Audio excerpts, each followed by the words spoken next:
αν φύγω από τον κύκλο θα χαθώ. Στα όρια του μοναχά να γυροφέρνω. Και πως ο κόσμος είναι ανήμερο θεριό. Που όταν δαγκώνει εγώ καλά είναι να σωπαίνω. Και όταν φοβούνται πως μπορεί να τρελαθώ, μου λένε να πάω κρυφά κάπου να κλάψω.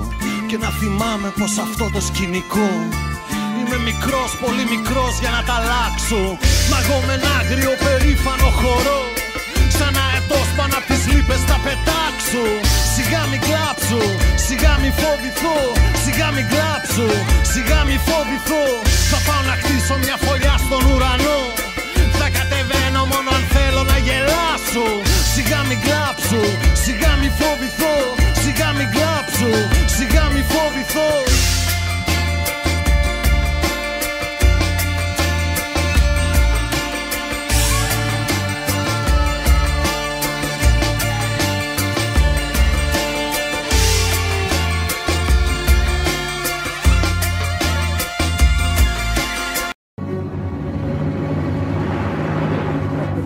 Βοηθάτε να σηκώσουνε τον ήλιο πάνω απ' την Ελλάδα. Βοηθάτε να σηκώσουνε τον ήλιο πάνω από τον κόσμο. Δέτε κόλλησε η ρόδα του βαθιά στη λασπή.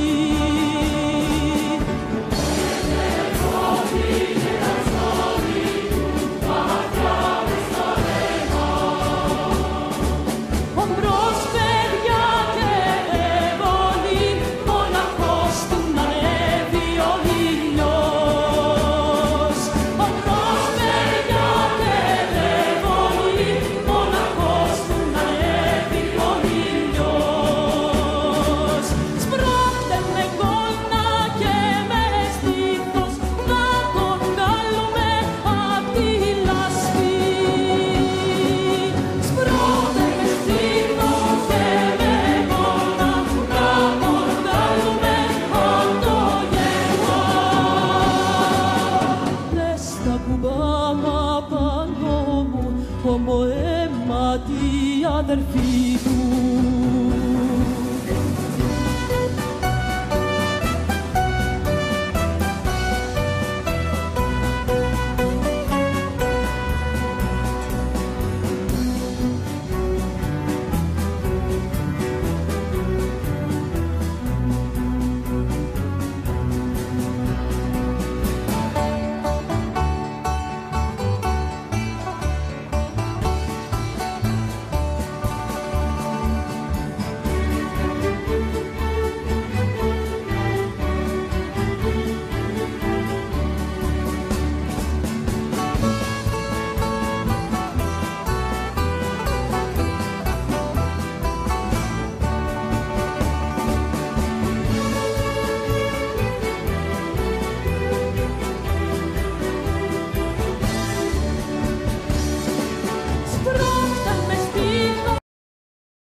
Yeah. 60 years enough. We don't want to make them 7 and more.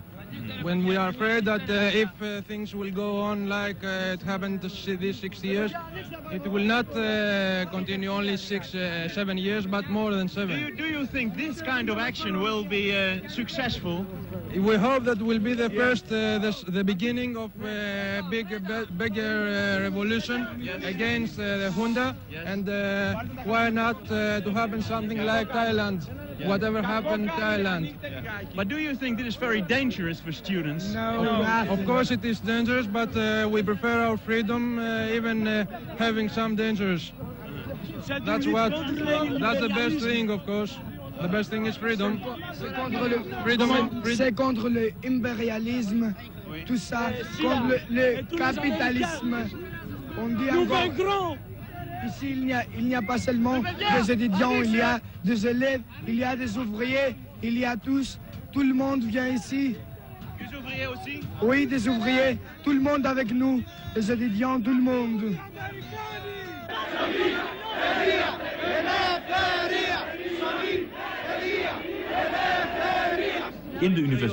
Μέσα στο Πολυτεχνείο, οι φοιτητές ετοιμάζουν φυλάδια και αφίσες που το περιεχόμενό τους δεν αφήνει καμιά αμφιβολία για το μήνυμά τους.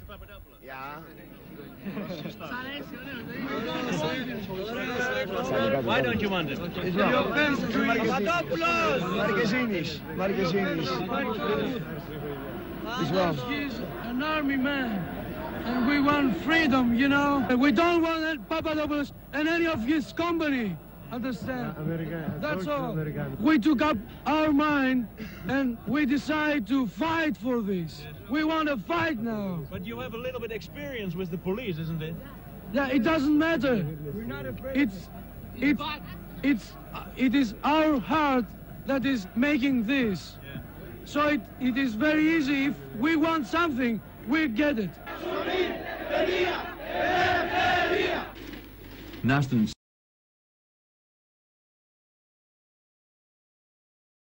Γιατρούς. Yes? Who? By the police? Yes, by the police. Why do you occupy this university? Because we want some changes in the whole system. Yeah. That's why. But it's very dangerous for you. Yes, it is dangerous. We know the dangers, but we expect them. We expect them. But you are prepared for some casualties, I think. We don't know. We knew from other times that we had casualties, and we couldn't, help them. So this time we are more prepared. May I talk to you? Yes. I have been for 3 times in the jail. Yes. 2 times in political jail, and 1 time in a military jail. Yes. In a military jail, the situation is like a zoo, a jungle. I have been in tortures, you know about tortures. Yes. We want a clear democracy. We are Greeks, and we need the democracy. Do you think this kind of actions will be successful? Yes. Yes. This is the only action we can do. Do you think this is the beginning of the end? The beginning of the end? I don't know. I hope this is the beginning of the end. There are outside about 100,000 people. Yes, I've seen it. 100,000 people, and it's a very good beginning, I think. Because we have... Do you think the majority of the Greek people do support you? Yes, I think that they want to support us, but they don't know about this situation.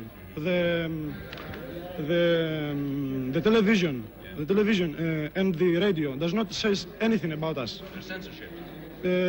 They say that there are only 300 of us, and as you saw outside, there are 100,000, right? Looks above the river, and fire sweeps across the land. Our bones are twisted in their socket.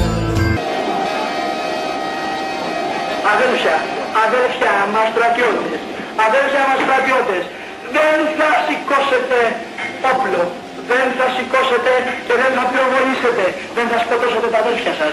Αδέλφια μας στρατιώτες,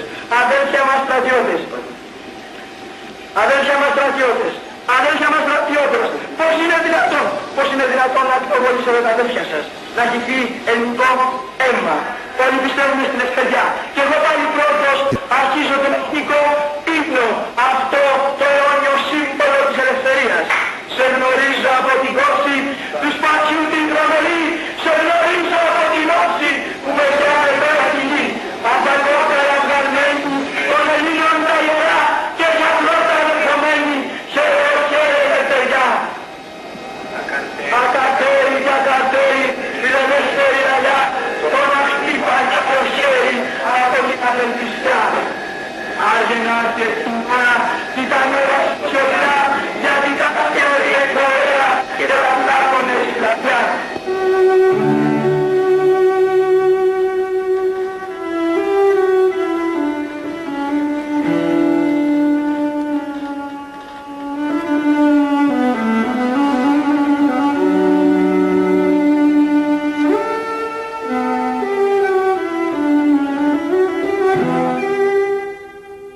Κατά την έξοδο χτύπησε κατά κανόνα η αστυνομία και όχι ο στρατός. Ο στρατός εμφανίστηκε σαν τοποτηρητής της τάξεως και φόβητρο. Άγριο ξυλοκόπημα στις οδούς Τουρνάρα και το Σίτσα. Ξύλο και υβρεολόγιο. Μερικοί στρατιώτες προστάτεψαν με τα όπλα τους φοιτητές.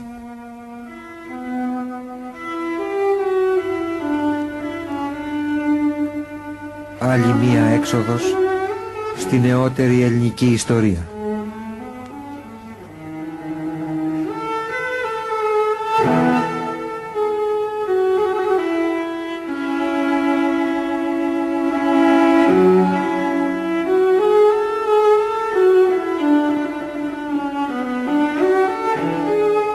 Μετά την εισβολή, οι φοιτητές σκορπίζουν στην πόλη.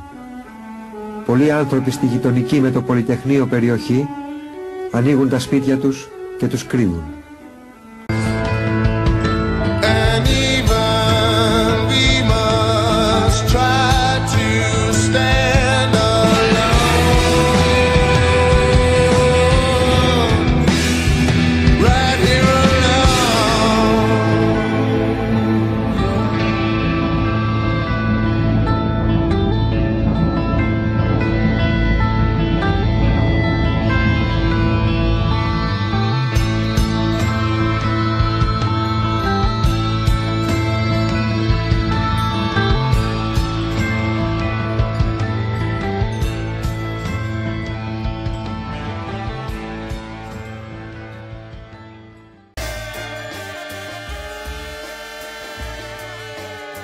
Κάθε 5-10 λεπτά ακουγόταν ένας πυροβολισμός, δεν ήταν καταιγισμός, ένας πυροβολισμός μόνος, σπάνια δύο. Και ήξερες για κάθε ένα πυροβολισμό που έπεφτε ότι ήταν ευθύβολος, ότι κάποιος άνθρωπος βρισκόταν χτυπημένος στο έδαφος. Ξεκλείδωναν αμέσως την πόρτα, έβγαινε μια ομάδα της περιφρούρησης Τρεχάλα, έκανε μια γύρα να εντοπίσει πού ήταν ο πεσμένος, δεν τους χτυπούσαν αυτούς, τον παίρνανε και τον φέρνανε μέσα στο Πολυτεχνείο. Όμως, επειδή γινόταν χάος ακριβώς με τα δακρυγόνα και όλα τα υπόλοιπα μέσα στην αυλή, ήταν χιλιάδες άνθρωποι που κινιότανε, έπρεπε να υπάρχει γρήγορη δίωδος στο ιατρείο. Και αυτή τη δίωδο ανάλαβαν να την εξασφαλίσουν, πιστεύω αυθόρμητα, δεν μπορώ να θυμηθώ αν δόθηκε κάποια εντολή από τη Συντονιστική Επιτροπή, αν μόνα τους τα παιδιά. Εγώ δηλαδή μπήκα την ώρα που σχηματιζόταν από μόνη της μια αλυσίδα στην οποία ήταν σχεδόν αποκλειστικά μαθητές. Και όταν λέμε μαθητές, μιλάμε για πολύ μικρά παιδιά. 14, 15, 16 χρόνια ήταν οι μεγαλύτεροι. Έχω την εντύπωση μέχρι σήμερα ότι πρέπει να ήμουν η μοναδική φοιτήτρια που έπιασα σε αυτή την αλυσίδα. Η αλυσίδα αυτή κράταγε ανοιχτό ένα διάδρομο από την κεντρική κλειδωμένη πόρτα μέχρι την είσοδο του ιατρείου, που είναι κάμποσος δρόμος, δηλαδή ήταν πολλής κόσμος σε αυτή την αλυσίδα. Και κάθε φορά που ακουγόταν ο πυροβολισμός, γινόταν το ίδιο πράγμα. Άνοιγε η πόρτα και μετά από λίγο κάποιον που κουβαλάγανε μέσα στα χέρια με το αίμα να τρέχει στο δρόμο που κρατούσαμε ανοιχτό. Ποιο ήταν το φοβερό με αυτή την αλυσίδα? Ότι αυτή η αλυσίδα πρέπει γύρω στη 1 με 2 ώρες, δεν έχω ακριβή συνέστηση του χρόνου, να κράτησε έτσι ακριβώς. Τραγουδούσε συνέχεια. 1-2 ώρες όσο ήταν εκεί, μέσα σε αυτό το χάος, τραγουδούσαν ασταμάτητα το ένα τραγούδι πίσω από το άλλο, Θεοδωράκι, ό,τι άλλο μπορεί να φανταστεί κανείς, χωρίς να σταματούνε. Και ήταν μικρά παιδιά. Τα μικρά παιδιά αυτά τα είχα δει το πρωί. Χαβαλέ κάνανε τότε. Χτυπούσανε ντενεκέδες, φωνάζανε συνθήματα, περνάγανε όμορφα τα περισσότερα. Πιτσιρικάδες, ας πούμε, που η αυλή του Πολυτεχνείου ήταν η επέκταση αυτού που κάνανε με τους φίλους τους ένα βήμα παραπάνω μέχρι τότε στην αυλή του σχολείου τους.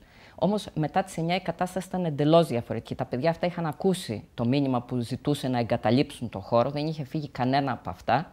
Ακούγανε τους πυροβολισμούς, βλέπανε τους χτυπημένους και ξέρανε ότι μετά από 1 ώρα, μετά από 2 ώρες μπορεί να είναι αυτοί που πια θα μεταφέρονται μέσα στην αυλή. Και δεν σταματούσαν να τραγουδούνε. Νομίζω ότι αυτή είναι η πιο συγκλονιστική εμπειρία που έζησα από όλο το τρίμερο του Πολυτεχνείου και δεν είναι τυχαίο που το Πολυτεχνείο τελικά στο μυαλό μου δεν το ταυτίζω ούτε με τους φοιτητές που το ξεκίνησαν, ούτε με τους εργάτες που εκείνη την ώρα συγκρούονταν σε όλο το κέντρο της Αθήνας, στο Περιστέρι, στο Εγάλεο, στις εργατογειτονιές κτλ. Με πολλούς νεκρούς και πολλούς τραυματίες. Με αυτούς τους πιτσιρικάδες το συνδέω, τους πιτσιρικάδες που κρατούσαν ανοιχτό το δρόμο για τους χτυπημένους, τραγουδώντας.